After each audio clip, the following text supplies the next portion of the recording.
about the world, because we're so connected in so many ways, but we're so disconnected in terms of like we still get like the one African story, and like there's so much more happening. There's so much more dynamic stories and dynamic storytellers and dynamic explorations of performative theater that we have access to, but we really have to open the door. But I feel like people are hungry for that. I do. Well, I think this is true, and I think hopefully this festival will also help a little bit more to reinforce the importance. But Sitawa, tell us a little bit about your life as a writer and as a playwright. So you tell us what you studied and how your career developed. Okay, so I actually first started, I studied botany and zoology. My first degree is in botany and zoology. And then Nairobi University, and then I studied environmental sciences at Clark University in the US, because when I was 14 years old, I encountered, the environment for the first time, and I thought, oh my goodness, this is what I want to do. So I did. And then I've worked for, in the area of, in environment and development. I've worked with NGOs, I've worked with government, I've worked with international organizations, the United Nations, the World Bank. And then in 2007, March to be precise, I went to watch a Kenyan poet called Shelja Patel, and I was so amazed. I went home the next day and I started writing, poetry. And I then created, from the poetry that I wrote, I created something that I call performance poetry, which is like a 1.5 hour show with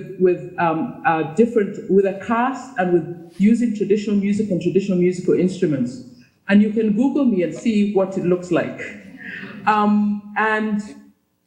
After my first show was called Cut Off My Tongue, and I got incredible success with it, because after the second show, I was invited to take it to the UK, to the Hay Festival.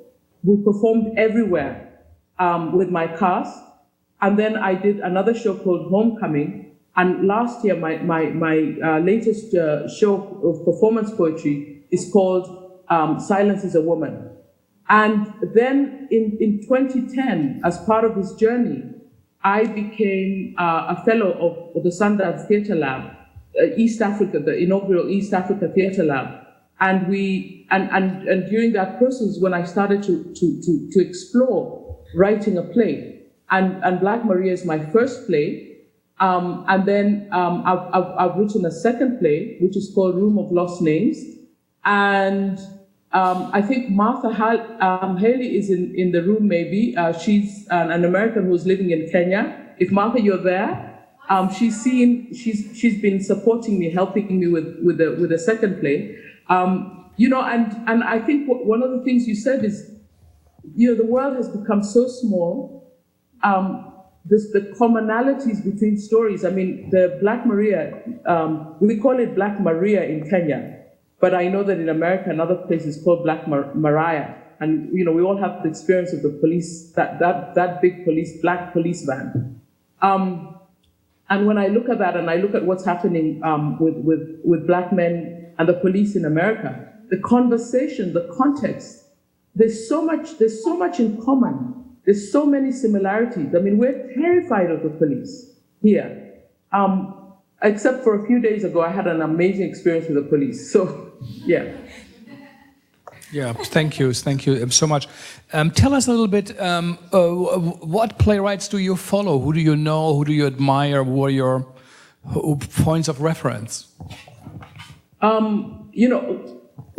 Growing up, obviously, growing up in a British, post-British colonial context, obviously, I have that whole experience of, English literature, British literature. And so I have, Shakespeare as one of the people that I really admire. And then moving away from that, and then encountering African writers, Wole Soyinka, I love, the plays that he's done. A lot of African American writers and playwrights, I admire hugely. they've been a source of incredible insight into what the Black experience is like, because we have so much in common. And very often, growing up as a child, I'm having all these questions, and where do I look to find answers? So, beginning to read and beginning to discover, particularly African American writers and playwrights who have already encountered this journey, who have already set off on this journey, and so they became a source of me finding answers, and me now looking at my own world, and they were like giving me a context and the key to some of to my own world, so that's been an amazing experience. Yeah. Well, thank you so much, and this is interesting that she has Shakespeare and her fellow African writers as voices that are forming her or that are meaningful. And there seems to be not so many European or American or Asian plays, perhaps, that speak to you. But let's open it up. We have a wonderful audience, really, truly here, and so we can ask some questions to the actor, to Sitawa, whoever you want to, or comment. We will give you a microphone, not only so we hear better, but also we are recording it. Yeah. Hello, it's so wonderful to meet you. Thank you so much for your beautiful piece. I just wondered if you could talk just for a moment about your participation in the Sundance East Africa Lab and what impact it may have had on your work. What was the format that you were working in, and what kind of support did you receive? Okay, so I went to Sundance in 2010. 3 years, literally, after I had started writing, and I was writing poetry, and having the poetry that I was writing was just having the most amazing impact on audiences. And then when I went there, I was going to continue working on Cut Off My Tongue, my original piece, but after a while we realized actually it's complete. So within the 3 weeks, we then I embarked, and I'm saying we because the people from Sundance as well, challenged me and said, okay, what would you like to do instead? So I said, okay, I'm going to write a play. And that was the most amazing experience, because here I was on an island, this Manda Island, near Lamu, so very, very far away from Nairobi. And I had all the time, and then I had all these professionals. I had dramaturgists, I had directors, I had, theater professionals supporting me. So I would write, and then in the evening we would look at what I'd written. And, it was the most delicious, amazing time. I had wanted at that stage to bring my son, and they said, no, you're not allowed to bring you can't. And in the end, I was so grateful that actually I was able to get away from my life, and just focus on this thing that is so selfish when you're a mother, So, so literally from going to Manda Island, what happened was I then became a playwright. So that's how powerful it was for me. Yeah, wonderful. Truly outstanding work that the Sundance Institute did. I think they are focusing, Christopher was here for the Ugandan readings, that they are also focusing also a bit more now on North Africa. But now Deborah, who worked with Sundance, is creating a theater festival that already has happened, the first one. So it's really quite very impressive, the impact the Sundance had. But you had another question? Hello. Thank you so much for the play. I think it was very enjoyable. And I'm curious because in the intro, I guess, to the play, one of the things that was mentioned was that this is the first draft of your play. And I'm just curious if you already have notes about how you would revise the second or the third version of Black Maria. Right. Well, it actually is not my first, that wasn't my first draft. It's actually quite advanced, and I have revised it. I've gone through a process where, using the methods I learned at the Sundance lab, I have had various readings, and recently I had a reading with an audience, which was really, really amazing. So that I could hear now, literally the wrong notes. I could hear what was working, what was not working, and I've actually worked on it much further. So the other thing is the language. If you notice that there's actually 3 languages are used. So there's English, and then there's Kiswahili, and then there is Sheng.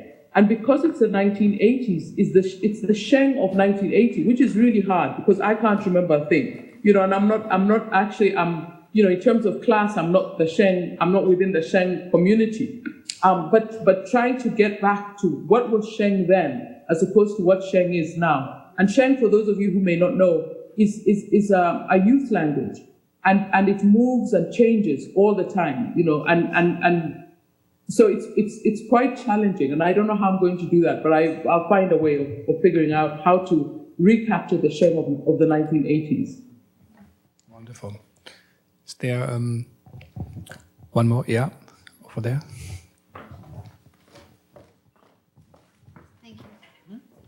I just want to share a comment, not just so much of a question, and also tell you that I really appreciated your work. What really struck me was the notion that class and that being from a more privileged background did not shelter this young woman from sexual predation, from harassment. And I thought that was really significant and important to share with a global community. So I just was very moved and disturbed by that, of course. So thank you for that. Thank you. Thank you. Thank you. One over here. Thank you for that piece. I thought it was beautiful. I just had a question. You mentioned that there were a bunch of African-American writers that you admired who were part of the key to finding your own voice, and that there were a lot of similarities between what they wrote about and your own experience. I was wondering if you could elaborate on that. Was it, feeling like part of a minority in your own country? Was it a feeling of being oppressed? Was it something else? Okay. I just want to also say something about my sources. Actually, my sources are the whole world. When I was a child, I was very fortunate that my father loved to read and then introduced us, all his children, to reading. So, by the time I was, 13, I was reading a huge amount. And I remember deciding that I was going to read all the fairy tales in the world. So I read everything, Indian and, Scandinavian and European, everything, German, the whole, everything. So it isn't, for me, the world is my world. It isn't, I just mentioned those, when you're asked a question, sometimes you come up with the first things in your head. And of course, those are not the only things. But to go back to your question and to talk about why the link with African Americans, I think, I grew up at a time soon after independence, and Kenya was a settler colony, right? So very distinct. Kenya, Zimbabwe, Namibia, South Africa, a settler colony. So we had a significant portion of white people in the country. And there were certain areas that were owned by them, basically. And what happened was when I was a child and a young woman, I started to play tennis and I started to play hockey, and I ended up playing for Kenya in those two sports. And those two sports in the beginning were white sports and Asian sports. So when I'm walking into these spaces, I'm literally disturbing an established order. And, getting a lot of pushback. And so, the questions of who am I, where is my place, etc. Start then. It isn't that there is always alienation. I mean, I'm an African woman in Kenya. Being a woman is being threatened. being marginalized. I mean, we won, you know, a few years ago, we changed the constitution and got 30%, all positions, all public positions, 30% were supposed to be allocated in the context of affirmative action. And now we're having a situation where they're trying to roll that back. So there is always that battle.